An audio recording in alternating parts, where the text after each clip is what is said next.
It's now time for Black Panther. Oh boy. First up is Ulysses Claw. Comic book Claw is a rather pathetic and slimy villain, comparable to the likes of Gollum, ironically enough. He plays the servant role well, but can also prove to be surprisingly capable and powerful on his own. Like in the film, he has a prosthetic arm that allows him to weaponize sound waves. Though unlike in the film, Comic Claw is able to get to a point where his body is essentially made of sound. It's comic stuff, just roll with it. This grants him insane durability and makes him nearly immortal, as he is easily able to reform himself after taking most forms of damage. Obviously, Movie Claw gets nowhere near that level, having been taken out by mere bullets, though it should be stated that while he was around, Andy Serkis acted his heart out in this role, and gave us a very memorable performance across 2 films. It's just unfortunate that the MCU is so flippant with the death of its villains, and too often it cuts off opportunities for characters like Claw to return in more exciting forms. Also in this film is Manape, more commonly known as M'Baku these days, since they toned down the ape side of his character quite substantially, and that was probably a change for the better.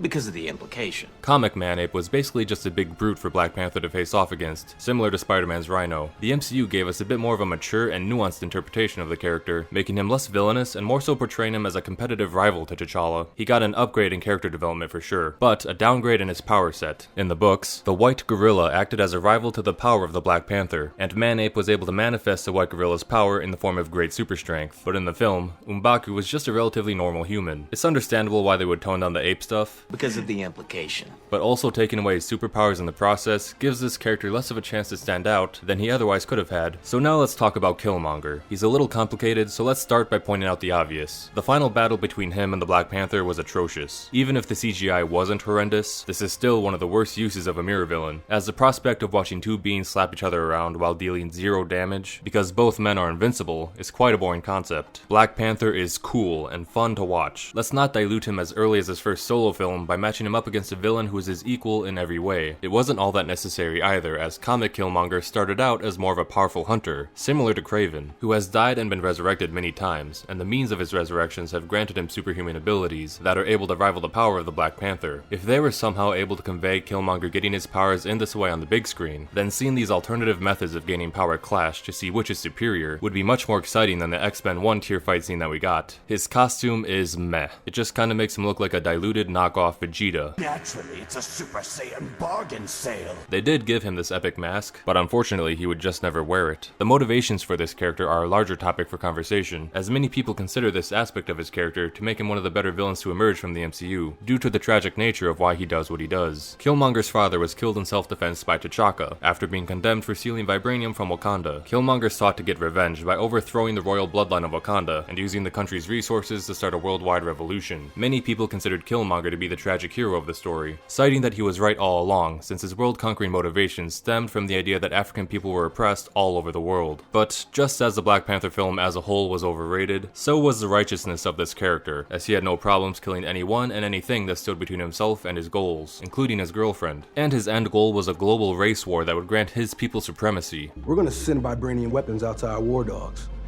They'll arm oppressed people all over the world, so they can finally rise up and kill those in power, and their children, and anyone else who takes their side.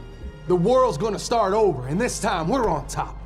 So yeah, he was for sure the bad guy here and needed to be stopped. I don't know what that says about audience members who were sympathetic to his cause, but regardless, Killmonger still deserves some brownie points for being written in such a way that would make him evil, while still having many viewers at home rally to his side. Because of this quality, this villain has been able to become more memorable than most. Whether his popularity is warranted or not is questionable, but the existence of it is undeniable. Now we are finally up to Infinity War, with arguably the best entry in the franchise. Thanos. He was hinted at ever since Phase 1, and now it's finally his time to shine. His design is great. Almost all of his dialogue is infamous and quotable, and this probably goes without saying, but this villain has the greatest impact on the MCU out of the entire roster by a wide margin, with his most notable achievement being that he accomplished his goal and actually won at the end of this film. His scenes were packed full of great drama, great action, and great entertainment all around. This is extremely high praise when you consider how great the expectations were surrounding this film after having been hyped up for the last decade. If the MCU higher-ups were ever going to finally nail one of their villains, now was the time. After scores of films, year after year, having uninspired, mundane villains, it was so refreshing to see one finally dominate for a change. All of Marvel's heroes had to team up against him, yet they still couldn't match up. What's even better is that we also got to see the children of Thanos, aka the Black Order, as side villains. And even though they had relatively small roles, they each gave memorable performances and felt like they were a significant threat in their own right. And they each had looks that weren't too difficult to tell apart. There is a little trouble in paradise though, in the form of Thanos' motivation, and just how nonsensical it is. I won't go too deep into that right now, as I'll save a breakdown for that in a later video, but in short, this was a struggle of managing resource distribution to sustainable populations, and he had a device that could create infinite resources. He could have accomplished his goals without killing anyone. Another head-scratching factor within this film is the power scaling. It is strange to have a scenario in which Scarlet Witch and Vision, two of the strongest Avengers, are in dire peril, but Captain America, Black Widow, and Falcon, some of the weakest Avengers, can step in to bail them out. Because of scenes like this, it's difficult to tell just how powerful certain members of the Black Order are meant to be. Furthermore, the Infinity Gauntlet doesn't really seem to live up to its name, as characters like Iron Man and Doctor Strange can stand up to its power. Even if one stone is missing, these two should still have no chance against it. Plus, Thor being able to easily overpower it just seems like a straight up plot hole. The comic Infinity Gauntlet actually granted the user infinite power, and unless Thanos deliberately held back, most Marvel heroes would be literally incapable of challenging him. The comic was truly a deep dive into what it would be like to accomplish the impossible by fighting an omnipotent being. The movie Gauntlet is said to have the same power, but in practice, it seems like it just gave Thanos a slight energy boost, certainly not getting him anywhere close to infinity. That said, these problems are far outweighed by the large amount of praise that these villains deserve. It's just incredibly unfortunate that this film was the first of a two-part series, and one that had a severe dip in quality from one part to the next. We'll talk about that soon, but first we need to discuss these other movies because they are super relevant. Ant-Man and the Wasp had Ghost, a villain who is fighting against Malekith for that top spot of being the most forgettable. Comic Ghost is a rather obscure villain that was more so a foe for Iron Man before later joining the Thunderbolts. Movie Ghost is a distaff version of the character who has a similar costume, only with all the fun sapped out of it. This film made sympathizing with this villain a priority over everything else, to the point where her legacy is that she'll be remembered as the villain who was just sad all the time. The idea of a failed lab experiment giving someone the physical characteristics of a ghost that struggles to maintain tangibility is a very fun concept, and they could have easily made her far more interesting by feeding her looks and personality into a spooky ghost aesthetic.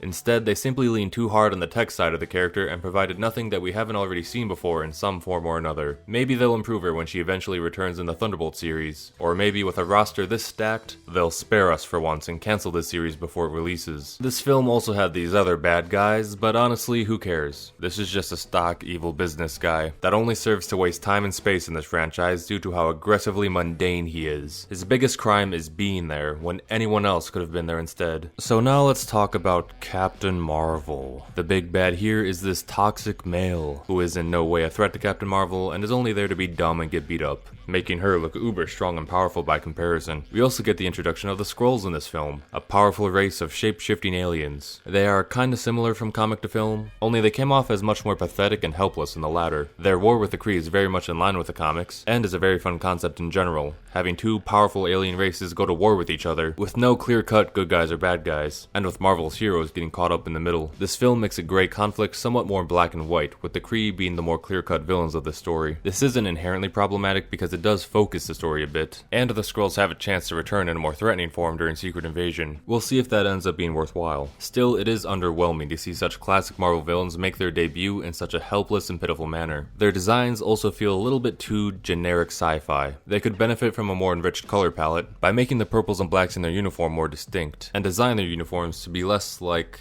well, everything else. The Kree in this film are decent as far as design goes, though their uniforms would be better off as white and green instead of black and green to help distinguish them from the Skrulls more. The Kree are led by the Supreme Intelligence, and the filmmakers took some liberties with this creature. It would normally get depicted as a giant tentacly head in a jar, but the Marvel higher-ups thought that would be too fun, so instead they made it take the form of normal humans to be more relatable to whoever it was talking to. Kevin knows that audiences love it when all their characters look and talk exactly the same. Besides, why waste CGI money on classic villains when we have cats to animate poorly? Though ultimately these vast array of creatures are redundant to speak about, because the true villain of Captain Marvel is the entire universe for failing to revolve around poor Carol, while simultaneously always trying to hold her down. especially the men. The villains in these movies are symptoms of larger problems though, as these two films are subpar for a long list of reasons that go beyond just having a lackluster antagonist. Not to mention, the faults within these characters are not all that different from what we already discussed in past videos, so we'll move on for now. But don't worry, because once we get through the rest of these films, we'll circle back and recap what we covered and break down the importance of good villains in storytelling, and explain why it was so criminal for Marvel to handle their villains as sloppily as they did. Plus, we'll go over possible ideas for what they could and should have done to fix this. But before we stray too far ahead, I believe we were talking about subpar films with lackluster antagonists, which means it is finally time to talk about Avengers